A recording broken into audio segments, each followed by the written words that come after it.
Mr. WALE EDUN, the Coordinating Minister of Finance. The manner of appropriation of funds is where trust between government and its people is either built or destroyed. And speaking to the closing part of your presentation, where you mentioned that the government is trying to mop funds to support the private sector, I find that quite generic and bland. And I would like some explanations as to one. Kindly explain where this money will be mopped from to support the private sector. Is it from taxes, duties, levies, dormant accounts, and so much, considering the fact that we have seen an outcry from the public with regards to heavy taxation? Number two, how exactly will the private sector access these funds? Will it be through banks and the heavy, the interest rates? Or are they going to be grants? So how do you select the beneficiaries from the private sector and how they will access these monies that you are mopping? What criteria? And exactly, what's the criteria? What are the terms to these loans or grants?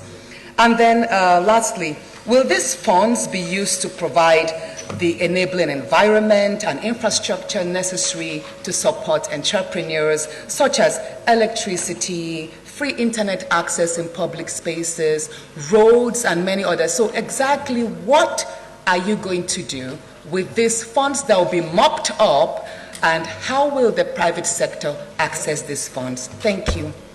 Thank you. Distinguished Senator. Yes. Senator Natasha raised this point, and I'd like to answer it.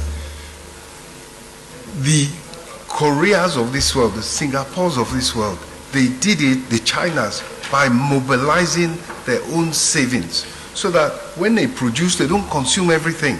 They put some back into productive savings. So between the private sector, the elite of the financial sector in Nigeria, and government, we're sitting down to come up with a national savings scheme. It will be voluntary. It's not taxation. It's not compulsory, but it's giving people a chance to have unearned income at all levels. By that, we'll mobilize funds, even at the grassroots level, to complement the world-based development program that pushes resources down. I've mentioned this week that there was a big announcement by major investors, the Dangotes of this world.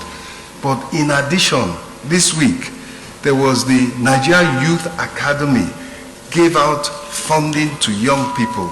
There was another phase of Credit Corps, which gave funds to young entrepreneurs. Is by pushing down resources to those levels at which people are productive, they're young, they're vibrant, and they are getting those resources under Mr. President's renewed hope economic reform. So that is how we will do it. It's not by borrowing, it's by mobilizing the resources of Nigerians.